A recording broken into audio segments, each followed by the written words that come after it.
దారి తప్పుతున్న ఎమ్మెల్యేలను set right చేయాల్సింది ఇన్ఛార్జ్ మంత్రులే.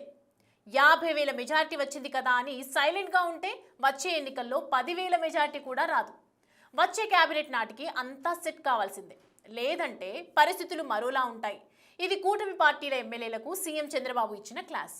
ఎమ్మెల్యేలు చెబితేనే పనులు అవుతున్నాయని, దీనిపై సీరియస్గా దృష్టి పెట్టాల్సిన అవసరం ఉందన్నారు deputy CM Pawan Kalyan. Political governance కు అర్థం మార్చేస్తున్నారంటూ పవన్ చేసిన కామెంట్స్ పై తీవ్ర చర్చ జరుగుతోంది. చంద్రబాబు వరుసగా క్లాసులు తీసుకుంటున్నప్పటికీ ఎమ్మెల్యేల పనితీరులో ఎందుకు మార్పు రావట్లేదనే ప్రశ్నలు ఉత్పన్నమవుతున్నాయి. ఛాన్స్ దొరికినప్పుడల్లా క్లాస్. పార్టీ ఇంటర్నల్ మీటింగ్స్ లోనూ అదే చర్చ. జిల్లాలో పర్యటించినప్పుడు డిస్కషనే. ఎమ్మెల్యేల పనితీరుపై ఎప్పటికప్పుడు నివేదికలు. అయినప్పటికీ కనిపించని మార్పు. కూటమి ఎమ్మెల్యేలపై సీఎం చంద్రబాబు తీవ్ర అసహనంగా ఉన్నారట. ఎన్నిసార్లు చెప్పినా వినరా, ఇక మారరా అని మంత్రివర్గ సమావేశం తర్వాత నిర్వహించిన మీటింగ్లో ఘాటుగా కమెంట్ చేశారట. కేబినెట్ మీటింగ్ తరువాత జరిగిన మంత్రులతో సీఎం చంద్రబాబు ప్రత్యేకంగా సమావేశమై పాలనాపరమైన సమన్వయం లోపం, క్షేత్రస్థాయిలో ఎమ్మెల్యేల జోక్యం లాంటి అంశాలపై చర్చించారు. డిప్యూటీ సీఎం పవన్ కళ్యాణ్ చేసిన కీలక వ్యాఖ్యలతో చర్చ ఊపందుకుంది. కూటమి ప్రభుత్వం అధికారంలోకి వచ్చిన నాటి నుంచి పదే పదే చెబుతోన్న పొలిటికల్ గవర్నెన్స్ లక్ష్యంపై డిప్యూటీ సీఎం పవన్ కళ్యాణ్ తన ఆందోళనను సీఎం చంద్రబాబు ముందుంచారు. చాలా చోట్ల ఎమ్మెల్యేలు చెబితేనే పనులవుతున్నాయన్నారు.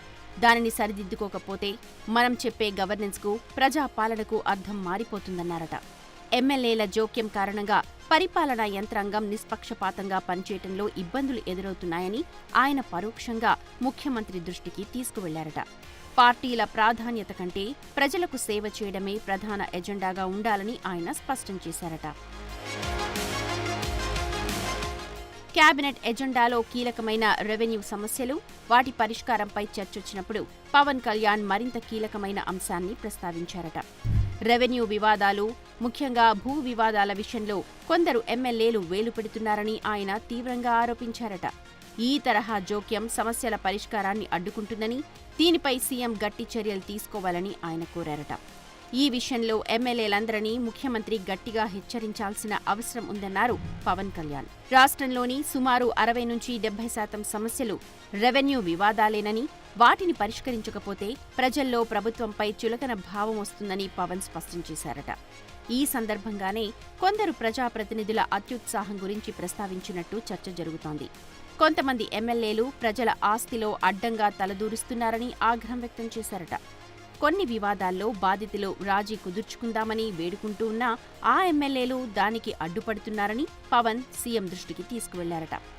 అలా వ్యవహరించిన ఒక ఎమ్మెల్యేను తాను స్వయంగా మందలించానని గుర్తు చేసినట్టు సీఎం చెవిలో వేశారట. ఎమ్మెల్యేలు తప్పు చేస్తే విడిచిపెట్టొద్దని జిల్లా ఎస్పీలు, కలెక్టర్లకు ఆదేశాలు ఇవ్వాలని పవన్ ముఖ్యమంత్రిని కోరినట్లు సమాచారం. పవన్ కళ్యాణ్ లేవనెత్తిన అంశాలపై స్పందించిన ముఖ్యమంత్రి చంద్రబాబు నాయుడు పాలనలో మెరుగుదలకు, క్రమశిక్షణకు కట్టుబడి ఉండాలని మంత్రులను, ఎమ్మెల్యేలను ఆదేశించారు. కూటమి ఎమ్మెల్యేలు ఎవరైనా తప్పులు చేస్తుంటే వారిని సరిదిద్దే బాధ్యత ఇన్ఛార్జ్ మంత్రులు తీసుకోవాలని సీఎం స్పష్టం చేశారు. అనంతపురం జిల్లాలో ఆర్థిక మంత్రి పయ్యావుల కేశవ్ నాయకత్వంలో 400 రెవెన్యూ సమస్యలను పరిష్కరించిన విధానాన్ని ఆదర్శంగా తీసుకోవాలని సూచించారు. 50,000 మెజారిటీ వచ్చింది కదా అని సైలెంట్గా ఉంటే వచ్చే ఎన్నికల్లో 10,000 ఓట్లు కూడా రావని చెప్పారు చంద్రబాబు. కేబినెట్ మీటింగ్లోనో లేక ఆ తర్వాత మంత్రుల వద్ద సీఎం చంద్రబాబు ఎమ్మెల్యేల పనితీరును ప్రస్తావించడం ఇది మొదటిసారి కాదు. గతంలోనూ ఇలాంటి ఆదేశాలే సీఎం చంద్రబాబు జారీ చేశారు. ఆగస్టు 21న జరిగిన మంత్రివర్గ సమావేశంలోనూ సీఎం చంద్రబాబు తీవ్ర ఆగ్రహం వ్యక్తం చేశారు. గతంలో కొంతమంది టీడీపీ ఎమ్మెల్యేలు అసెంబ్లీలో అనుచిత చర్యలు, పెరోల్ సిఫార్సులు, ఇతర వివాదాల్లో చిక్కుకున్న సంఘటనలు ఈ చర్చకు దారితీశాయి. ఈ ఎమ్మెల్యేలు పార్టీ ఇమేజ్ను దెబ్బతీస్తున్నారని విమర్శించారు. గుంటూరు ఈస్ట్, అనంతపురం అర్బన్, ఆమదాల వలస, శ్రీశైలం, నెల్లూరు రూరల్, గూడూరు మొదలైన నియోజకవర్గాల ఎమ్మెల్యేల విషయాలు సమావేశంలో చర్చకు వచ్చాయి. ఇక అక్టోబర్ 3న జరిగిన మరో సమావేశంలో కూడా చంద్రబాబు ఈ అంశాన్ని పునరుద్ఘాటించారు.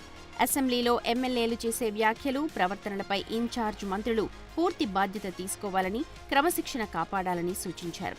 మంత్రులు, ఎమ్మెల్యేల మధ్య సమన్వయం లేకపోతే ప్రభుత్వ పనులకు ఆటంకం కలుగుతుందన్నారు. 2 రోజుల క్రితం పార్టీ కార్యక్రమాల అమలుపై జరిపిన సమీక్ష సందర్భంగా సీఎం చంద్రబాబు ఎమ్మెల్యేలపై ఫైర్ అయ్యారు. 48 మంది ఎమ్మెల్యేలు పార్టీ కార్యక్రమాల్లో పాల్గొనడం లేదన్న సమాచారం ఉందన్నారు. పెన్షన్లు, సీఎంఆర్ఎఫ్ చెక్కులు, కార్యకర్తల కుటుంబాలకు బీమా సొమ్ము పంపిణీ కార్యక్రమాల్లో మంత్రులు, ఎమ్మెల్యేలు, ఇతర ప్రజాప్రతినిధులు తప్పనిసరిగా పాల్గొనాలని చంద్రబాబు ఆదేశాలు జారీ చేశారు. పార్టీ కార్యకర్తల బీమా లేఖలు ఇంకా అందజేయని శాసనసభ్యుల వివరాలు తనకు ఇవ్వాలని, పెన్షన్ల పంపిణీ కార్యక్రమానికి తాను క్రమం తప్పకుండా హాజరవుతున్నానని, అయినా పలువురు ఎమ్మెల్యేలు ఆయా కార్యక్రమాలకు గైర్హాజరు అవుతుండటంపై సీఎం ఆగ్రహం వ్యక్తం చేశారు. మిగతా నాయకులు బాధ్యతాయుతంగా వ్యవహరించాలని, సంక్షేమ పథకాల్ని ప్రజల్లోకి విస్తృతంగా తీసుకువెళ్లాలని పేర్కొన్నారు. ప్రజా సమస్యల పరిష్కారంలో ప్రజాప్రతినిధులు, పార్టీ నాయకులు నిర్లక్ష్యంగా వ్యవహరిస్తే సహించబోనని హెచ్చరించారు. పార్టీ, ప్రభుత్వ లైన్ దాటుతోన్న ఎమ్మెల్యేలకు చంద్రబాబు 1కి 2 సార్లు చెప్పి చూస్తున్నారు. అవకాశాలు కల్పిస్తూ ఉన్నారు. మారేందుకు సమయం ఇస్తున్నారు. ఆ విషయం వారు కనిపెట్టి తమను తాము మార్చుకుంటే చంద్రబాబు ఎప్పటికప్పుడు రివ్యూ చేసుకుని వారిపై తమ అభిప్రాయం మార్చుకుంటారు. తమ సొంత బలంతోనే గెలిచామని అనుకునే వారికి ముందుగానే ఆ బలంతోనే రాజకీయాలు చేసుకోమని బయటకు తోసేసే అవకాశాలు ఉన్నాయట. చంద్రబాబు గురించి బాగా తెలిసిన సీనియర్లు ఇది కరెక్టే అంటున్నారట. ఓవరాల్గా క్షేత్రస్థాయిలో ఎమ్మెల్యేల తీరు మారకపోవడంపై సీఎం చంద్రబాబు పదే పదే సీరియస్ అవుతూ ఉన్నా పరిస్థితి మారడం లేదు అన్న చర్చ నడుస్తోంది. ఈ నేపథ్యంలోనే సీఎం ఎప్పటికప్పుడు షార్ట్ రిపోర్ట్లను తెప్పించుకుంటూ పరిస్థితిని సమీక్షిస్తున్నారని తెలుస్తోంది. పవన్ కళ్యాణ్ కేబినెట్లో లేవనెత్తిన ఈ అంశాలు కూటమి ప్రభుత్వం ప్రజల విశ్వాసాన్ని నిలబెట్టుకోవడానికి తీసుకుంటున్న ఇంటర్నల్ చర్యల్లో భాగమని విశ్లేషకులు చెబుతున్నారు.